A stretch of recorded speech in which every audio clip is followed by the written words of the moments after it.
SI గారు, మా అమ్మాయిని బెదిరిస్తున్న బ్లాక్‌మెయిలర్ ఇతనే. ఇతని దగ్గరే సాక్ష్యాల ఆధారాలున్నాయి. అంతేకాదు ఇతని దగ్గర మా అమ్మాయికి సంబంధించిన కాల్ రికార్డ్ కూడా ఉంది. అన్నింటిని కూడా మీరు దగ్గరుండి స్వాధీనం చేసుకోండి. వీడి జీవితంలో మరి మా అమ్మాయి జోలికి మాత్రం వెళ్ళకుండా వీడికి బాగా బుద్ధి చెప్పండి. అరెస్టు చేయండి ఎస్ఐ గారు అని ఆనందభైరవి తన చేతిలో ఉన్న గన్నుని ఎస్ఐకిస్తుంది. ఓకే మేడం అని ఎస్ఐ అంటాడు. ఎవిడెన్స్‌ని నేను స్టేషన్‌లో మీకు సబ్మిట్ చేస్తాను ఎస్ఐ గారు అని ఆనందభైరవి చెప్తూ ఉంటే, ఓకే మేడం పదరా పద అని చెప్పి ప్రకాష్‌ని ఇక పోలీసులు లాక్కెళ్తారు. లహరి ఇక నువ్వు ఏ విషయం గురించి భయపడాల్సిన అవసరం లేదు అని అన్ని సమస్యలకు నుంచి కూడా నువ్వు బయటపడ్డావు అని ఆనందభైరవి చెప్తూ ఉంటుంది. పద ఇక మిగిలిందల్లా ఒకటే ప్రాబ్లం. ఆ అనన్య దానికి కూడా సొల్యూషన్ వెతుకుదాం అని ఆనందభైరవి అంటుంది. ఇక ఆనంద లహరి ఇద్దరు కూడా ఇంటికి వెళ్తారు. కుటుంబ సభ్యులంతా కూడా ఆనంద కోసం ఎదురు చూస్తూ ఉంటారు. ఆనంద లహరి రావడం చూసి చాలా సంతోషపడుతూ ఆనంద ఎవిడెన్స్‌ని తీసుకున్నావా అని లీలావతి రాజేశ్వరరావు అడుగుతూ ఉంటే, తీసుకున్నానండి, కాల్చి బూడిద చేశాను అని ఆనందభైరవి చెప్తూ ఉంటుంది. అమ్మయ్య, ఇప్పుడు ప్రశాంతంగా ఉన్నాం అందరం అని కోటేశ్వరరావు చెప్తూ ఉంటాడు. ఇక అప్పుడే ఆనంద ఇంటి ముందు కారు వచ్చి ఆగుతుంది. కారులో నుంచి శరణ్య, దర్శన్ ఇద్దరు కూడా దిగి ఇంట్లోకి వస్తూ ఉంటారు. శరణ్య చూసి అందరూ కూడా షాక్లో ఉంటారు. శరణ్య రావాల్సిన ప్లేస్ ఇది కాదనుకుంటా కదా దర్శన్ అని చెప్పి రాజేశ్వరరావు అడుగుతూ ఉంటాడు. ముమ్మాటికి శరణ్య రావాల్సిన ప్లేస్ ఇదేనండి. శరణ్య ఈ ఇంటి కోడలు అని ఆనంద చెప్తూ ఉంటుంది. ఆనంద, నేను నీతో కాస్త డిస్కస్ చేయాల్సి ఉంది అని చెప్పి రాజేశ్వరరావు అంటూ ఉంటే, నేను ఇన్వాల్వ్ అవ్వాల్సిన అవసరం లేదండి. నేను మీ అందరితో ఒక మాట మాట్లాడాలనుకుంటున్నాను అని ఆనందభైరవి అంటుంది. శరణ్య ఈ ఇంటి కోడలండి. శరణ్య దర్శన్ గురించి తప్పుగా మాట్లాడిందనే కదా మీ అందరికీ శరణ్యపై కోపం వచ్చింది. కానీ శరణ్య ఈ ఇంటి కోసమే ఇదంతా చేసిందండి అని ఆనందభైరవి చెప్తూ ఉంటుంది. ఏం మాట్లాడుతున్నావు ఆనంద? శరణ్య ఈ ఇంటి కోసం దర్శన్ని నిందలు వేయటం ఏంటి దర్శన్పై అని రాజేశ్వరరావు అడుగుతూ ఉంటాడు. అవునండి, శరణ్య లహరి జీవితాన్ని బాగు చేయటం కోసం దర్శన్ నుంచి కావాలని విడాకులు కోరుకుంది. ఆ రోజు హాస్పిటల్లో కాపాడే శక్తి, అవకాశం నా చేతుల్లోనే ఉన్నాయి. ఈ విషయాన్ని ఎవరికీ చెప్పొద్దు. నీ జీవితాన్ని నేను కాపాడుతాను అని చెప్పి శరణ్య లహరి దగ్గర మాట తీసుకుందండి అని ఆనందభైరవి జరిగిందంతా కూడా కుటుంబ సభ్యులు చెప్తూ ఉంటుంది. ఈ కుటుంబాన్ని నా తర్వాత నిలబెట్టగలిగిన కోడలు శరణ్య మాత్రమే అని ఆనందభైరవి చెప్తూ ఉంటే, నిలబెట్టే కోడలే అయితే దర్శన్ గురించి అలా తప్పుగా మాట్లాడడం ఏంటి ఆనంద అని లీలావతి అడుగుతూ ఉంటుంది. అలా తప్పుగా మాట్లాడితేనే కదా మనందరం అసహించుకొని శరణ్యకు దర్శన్కి విడాకులు ఇప్పించేది. అందుకే అక్క శరణ్య అలా మాట్లాడింది. శరణ్య చాలా మంచి అమ్మాయి, మీరందరూ శరణ్యని తప్పుగా అర్థం చేసుకున్నారు అని ఆనందభైరవి చెప్తూ ఉంటుంది. అవును నాన్న, శరణ్య వదిన చాలా మంచిది, నా కోసమే వదిన అలా మాట్లాడింది. శరణ్య ఈ ఇంటి కోడలు. శరణ్య కోసం నేను ఎందుకు ఇంత దృఢంగా నిలబడ్డానో ఇప్పటికైనా మీ అందరికీ అర్థమైందా? శరణ్య గొప్ప మనసేంటో మీ అందరికీ అర్థమైందా అని ఆనందభైరవి చెప్తూ ఉంటుంది. ఇక పెద్దత్తయ్య గారు, పెద్ద మామయ్య గారు, మామయ్య గారు, అత్తయ్య గారు ఏదో నా గురించి అది గొప్పగా చెప్తున్నారే కానీ నేను అంత గొప్పదాన్ని ఏం కాదండి. నేను ఈ ఇంటి కోడల్ని. ఈ ఇంటి గౌరవాన్ని, మర్యాదను నిలబెట్టాల్సిన బాధ్యత నా పైన ఉంది. ఆ బాధ్యతలో భాగంగానే నేను ఆయన గురించి తప్పుగా మాట్లాడాను. నన్ను క్షమించండి. మీ అందరినీ బాధ పెట్టాను అని శరణ్య కుటుంబ సభ్యులందరికీ చెప్తూ ఉంటుంది. అమ్మా శరణ్య, నువ్వు మాకు క్షమాపణ చెప్పడం ఏంటమ్మా? మేము చేసిన దానికి మేమే నీకు క్షమాపణ చెప్పాలి. నువ్వు కుటుంబ గౌరవాన్ని, మర్యాదని కాపాడాలని నువ్వు చూసావు. కానీ మేమేం చేసామమ్మా? మా ఆడపిల్ల సంతోషం కోసం నీ సంతోషాన్ని దూరం చేయాలనుకున్నాం. నీకు చేతులెత్తి మొక్కాలమ్మా అని రాజేశ్వరరావు అంటాడు. అమ్మ శరణ్య, నిజంగా నిన్ను తప్పుగా అర్థం చేసుకున్నాము. నీకు ఈ గడప ఎప్పటికీ రుణపడి ఉంటుందమ్మా అని లీలావతి కూడా అంటూ ఉంటుంది. ఒరే దర్శన్, ఇప్పటికైనా సరైన గొప్పతనం ఏంటో అర్థమైందా?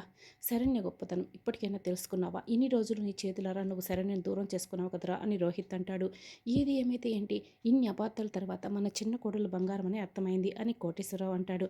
ఈ అపార్థాలన్నీ మనకు మనం తెచ్చుకున్నవి కాదు, వాటంతట అవే వచ్చినవి అని కోటేశ్వరరావు చెప్తూ ఉంటే, ఇక నుంచి ఎలాంటి సమస్య వచ్చినా కూడా మనమంతా కలిసి సమస్యను ఎదుర్కొని సమస్యకు పరిష్కారం చూపాలి అని కోటేశ్వరరావు అంటాడు. ఇక అప్పుడే అనన్య మెల్లగా ఇంట్లోకి వస్తూ ఉంటుంది. నువ్వు అక్కడే ఆగు అనన్య, వదిన నువ్వు ఇంట్లోకి రావడానికి వీల్లేదు అని లహరి కూడా అంటుంది. ఇన్ని రోజులు ఈ ఇంట్లో సమస్యలు రావడానికి శరణ్య వదిన కారణం అనుకున్నాం, కానీ ఈ సమస్యలన్నిటికీ కారణం శరణ్య వదిన కాదని తెలిసింది కదా. సమస్యలన్నిటికీ కారణం ఎవరో తెలుసా? ఈ అనన్య వదినే అని లహరి అందరికీ చెప్తుంది. ఇక దాంతో దర్శన్ లహరి నువ్వు ఇలా రా అని చెప్పి లహరిని రూమ్లోకి లాక్కుని వెళ్తాడు. రోహిత్ కూడా లహరి వెనకే వెళ్ళబోతూ ఉంటే, రోహిత్ నువ్వు ఇక్కడే ఉండు, నేను లహరి దగ్గరికి వెళ్తాను అని ఆనంద భైరవి లహరితో కలిసి లోపలికి వెళ్తుంది. లహరి నువ్వు ఇప్పుడు అనన్య వదిన గురించి అలా అన్ని విషయాలు బయట పెడితే రోహిత్ అన్నయ్య బాధపడతాడు, చెప్పొద్దు అని చెప్పి దర్శన్ చెప్తూ ఉంటాడు. చెప్పకుండా ఎన్ని రోజులు ఇలా దాచిపెడతాం? ఈరోజు మనం అంతా ఇన్ని బాధలు పడ్డామంటే దానికి కారణం అనన్య వదినే కదా. శరణ్య వదిన చాలా మంచిది. పాపం సరైన వదినను అందరూ అపార్థం చేసుకునేలా చేసింది అనన్య వదిన అని చెప్పి లహరి దర్శన్కు చెప్తూ ఉంటుంది. అనన్య చేసిన ప్రతి కుట్ర నాకు తెలుసు లహరి, కానీ ఆ విషయాలన్నీ బయట పెడితే కనుక రోహిత్ బాధపడతాడు. ఈ ఇంటి కోడలు ఇలా చేస్తుందని తెలిస్తే మీ పెద్దమ్మ పెదనాన్న బాధపడతారు. ఆ విషయాలన్నింటినీ మనసులో పెట్టుకొని ఆ కుట్రలన్నింటినీ కూడా ఎవరికీ చెప్పకుండా నా మనసులోనే దాచుకున్నాను లహరి అని ఆనంద చెప్తూ ఉంటుంది. నువ్వు చేసిన తప్పు అదేనమ్మా. ఆ అనన్య వదిన చేసిన తప్పులన్నీ బయటపెడితే ఇప్పటికే తనలో మార్పు వచ్చి ఉండేది.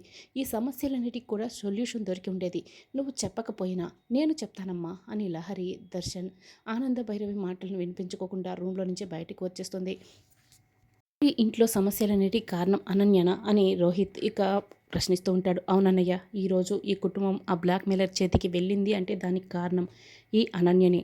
పెద్దమ్మ శరణ్య వదినను దర్శన అన్నయ్యను విడాకులు ఇప్పించాలని చెప్పి బ్లాక్ మెయిలర్తో చెప్పించింది ఈ అనన్య వదినే. అంతేకాదు ఈ అనన్య వదిన నన్ను చంపాలని చూస్తే అమ్మ వచ్చి నన్ను కాపాడింది అని చెప్పి లహరి ఇక కుటుంబ సభ్యులందరి ముందు నిజాన్ని బయటపెడుతుంది.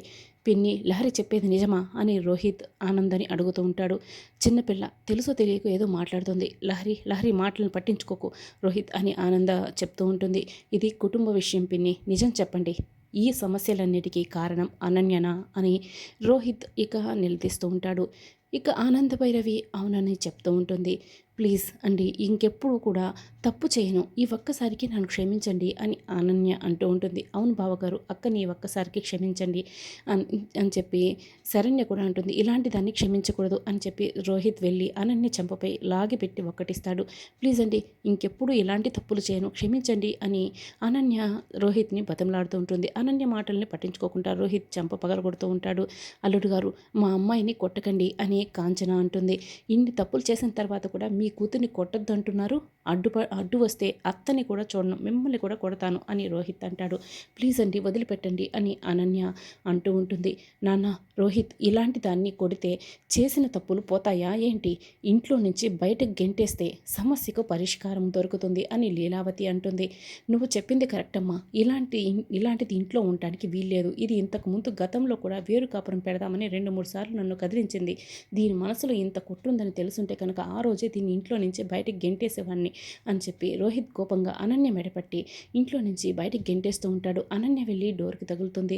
ఇక అనన్య అక్కడికక్కడికే కుప్పకూలిపోతుంది. ఇక దాంతో అందరూ కూడా పరిగెత్తుకుంటూ అనన్య దగ్గరికి వస్తారు. అమ్మి ఏందమ్మి ఇలా అయిపోయావు అని కాంచన ఏడుస్తూ ఉంటుంది. అనన్య తల నుంచి రక్తం వస్తూ ఉంటుంది. అందరూ కూడా చుట్టూ వెళ్ళి నుంచుంటారు. అక్క లే అక్క అని శరణ్య పిలుస్తూ ఉంటుంది. అనన్య కళ్ళు తెరవకుండా రక్తపు మడుగులో పడి ఉంటుంది. ఇక నాన్న రోహిత్, అనన్యను ముందు హాస్పిటల్కి తీసుకువెళ్ళు అని చెప్పి ఆనందభైరవి చెప్తూ ఉంటుంది. రోహిత్ అనన్యను హాస్పిటల్కి తీసుకువెళ్తాడు. అమ్మి కళ్ళు తెరువమ్మి, కళ్ళు తెరువు, కుటుంబం అందరూ కలిసి నీ తల బద్దలు కొట్టారు కదమ్మి, నిన్ను చంపే వరకు తీసుకెళ్లారు కదమ్మి అని కాంచన అయితే ఏడుస్తూ ఉంటుంది. ఇంతలో డాక్టర్ బయటకు వచ్చి ఏమైంది పేషెంట్కి అని చెప్పి అడుగుతూ ఉంటారు. అందరూ కలిసి తల బద్దలు కొట్టారు డాక్టర్ అమ్మ అని కాంచన చెప్తోంది. ఏంటి, ఇంత రక్తం పోయేలా కొట్టారా, ఎవరు అని చెప్పి డాక్టర్ అడుగుతూ ఉంటుంది. నువ్వు ఆగమ్మా, కాసేపు పక్కకి వెళ్ళు. డాక్టర్ ఇంట్లో నుంచి బయటకు వస్తూ ఉంటే తల గుమ్మానికి తగిలి తల పగిలింది అని కోటేశ్వరరావు చెప్తూ ఉంటాడు. సరే, బ్లడ్ బాగా లాస్ అయిపోయింది, వెంటనే ట్రీట్మెంట్ చేయాలి అని డాక్టర్ అనన్యను రూమ్లోకి తీసుకెళ్తారు. ఏందమ్మా ఇంట్లో మాట్లాడినట్టు బయట కూడా మాట్లాడుతున్నావు, అలా తల బద్దలు కొట్టారు అంటే డాక్టర్లు ట్రీట్మెంట్ చేయమంటారు, చేసినా కూడా ఆఖరి నిమిషం వరకు ఏదో చేస్తున్నట్టు నటించి మా ప్రయత్నం మేము చేసాం, బ్రతికించలేకపోయాం అని చెప్పి శవాన్ని తీసుకొచ్చి మన చేతుల్లో పెడతారు అని చెప్పి కోటేశ్వరరావు కాంచనకు చెప్తూ ఉంటాడు. మరి అప్కమింగ్ ఎపిసోడ్లో ఏం జరగబోతుందో తెలుసుకోవాలనుకుంటున్నారా? అయితే ఛానల్ని సబ్స్క్రైబ్ చేసుకోండి.